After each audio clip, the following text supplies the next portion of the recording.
Recipient of the School of Social Work Distinguished Alumni Award. Our social work practice is our friend and my friend, Mr. Momeyer. Alan and I have a unique relationship. It's it's really become quite a love affair, you and I, I'm sure. So I have to tell you all about it with some drinks. It's that kind of relationship. Anyway, Alan is the Vice President of Human Resources for Lowe's Corporation, the hotels, not the home store, a company he has worked for 35 years. Alan is a nationally recognized leader in personnel management and has authored and presented on the topic throughout his career. Alan's social work practice in the corporate world, stemming from his former work studies, is a testament to the field's impact in a non-traditional setting. Social work and social good remain pillars in Alan's volunteer career. He is president of the Jobs First in New York. He's really a New Yorker. Someone said something about New York and then he perked up. I don't know. You said something about the elevators, of course, his ears perked up. He's a New Yorker. A nonprofit organization focused on creating solutions in the workforce development field for nearly 200,000 young adults in New York City. He has also been a board member and a past president of both the Community Access and Just One Break Incorporated in New York, and later was founded by the First Lady Eleanor Roosevelt, among others, to help employ disabled citizens. This award is fitting as the capstone for Alan. He retires from Lowe's Corporation at the end of the year. Alan received his MSW from Pitt in 1972. That was a long time ago. But his passion, you know how to say it, Jackson, I'm older than he is. But his passion for helping people started much earlier. He credits his inspiration to his mother, Florence Momeyer, who was the executive director of the Pennsylvania Association for Retired Children, a staunch advocate for kids with developmental disabilities. Alan is a friend to, supporter of, and leader of the school, where he serves on our board of visitors. It is a pleasure for me to present to Alan Momeyer the 2015 Distinguished Alumni Award for Social Work Practice. Alan?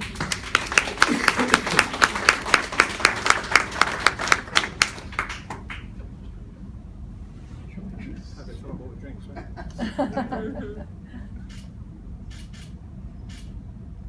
Thank you. So it's mine though, right? Sure.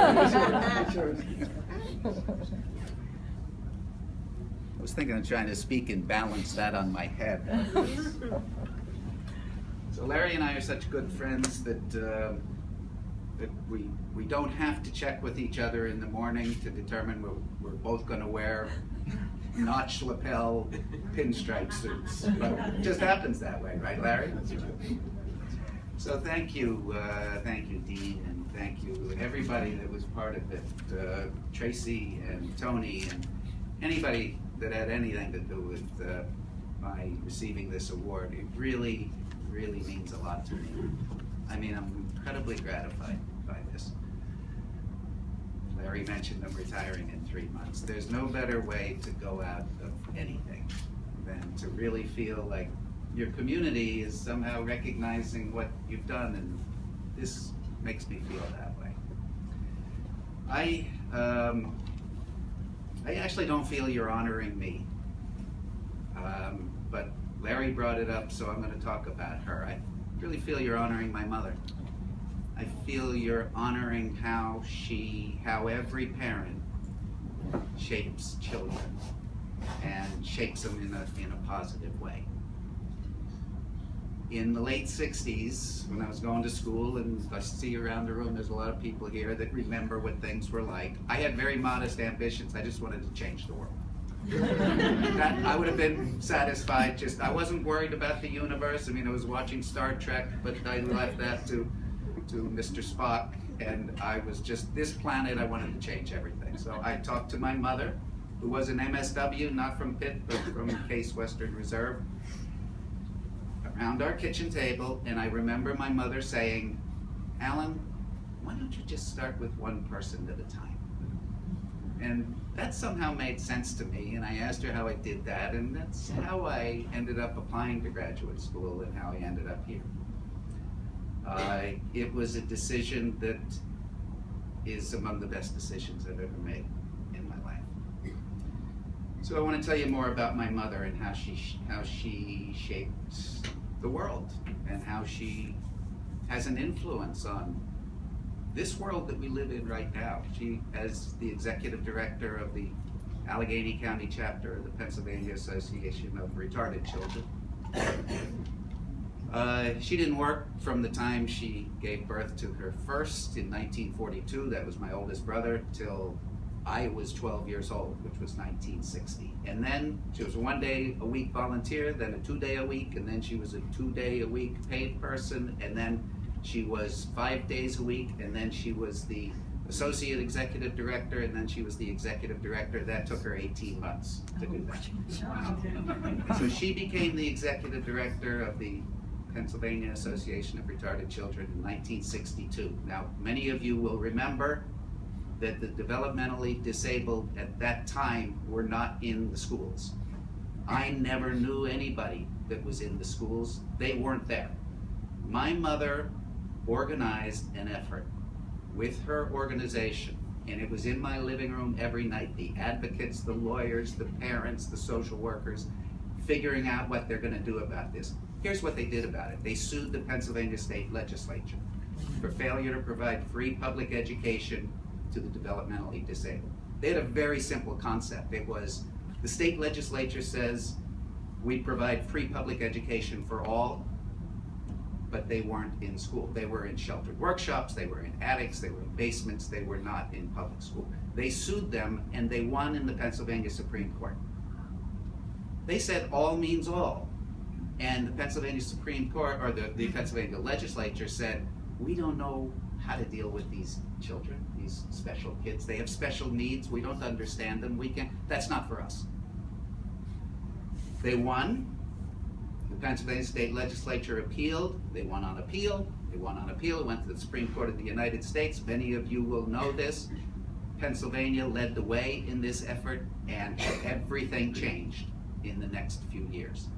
Everything changed. That was the environment that my mother raised me in. And even by not sitting down with me and telling me just focus on one person at a time, there was osmosis in my house about what it means to really be fully human, and it was mostly expressed in terms of social work ideals. About a year ago, I was telling this same story that I just told you to a group of people at dinner, and I didn't know all of them. There's a woman off to my right, and she started to cry, and I could hear her crying. And at the end of my story, everybody looked at her and said, what's the matter? She said that in 1965, she lived in an abusive household. Her father was an abusive man. He abused his wife and his children. And her mother had no choice about leaving. She had no job. And in 1966, she got a job in Johnstown as a special education teacher in a public school. And she took her children out in the middle of the night. And she said, it made all the difference in the world in my life. And I sat there thinking, my mom's dead 15 years, but she's very much alive. You know, she lives on in her deeds, she lives on in her progeny. So when I say I really think you're honoring my mother, that's exactly what I mean. It's a little ironic for me to be receiving the award for social work practice because I left social work 43 years ago, not intentionally, but just sort of by accident. But I have to say that social work never left me. And I try to do my job in a way that lives up to the principles of one of the greatest professions that I think exists. I get an opportunity and I'm the social worker at work without ever saying to anybody, I'm doing social work. I don't have to. When we build a hotel in Miami Beach during the 90s, and it's the welfare to work effort, the Clinton era with welfare to work, we had to hire 800 people. I knew I would hire a lot of people off welfare, but I decided I'd be a community organizer. And I went out and I organized 43 hotels to make a commitment to hire 1,000 people formerly on welfare. And we did it. And we some of us went to town hall and met the president. I get a new office service person in my New York office, and this is an out of school, out of work young man or woman, and I bring them into my office and I tell them there are 2 conditions for you staying here more than a year. First is you're going to go to college, we're going to pay for it. And the second is you're going to find another job that's better than this job, because I don't think this is where you want to end up in life. We're going to help you get a better job than a mail clerk. When we have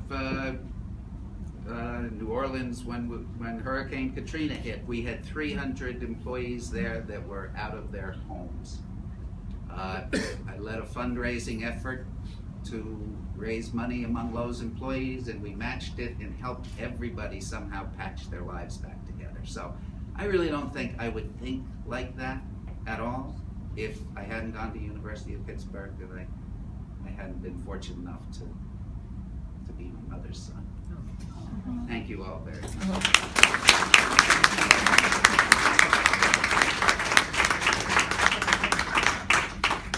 You know, it's funny, I sit down doing these, and I forget that I'm supposed to be up here.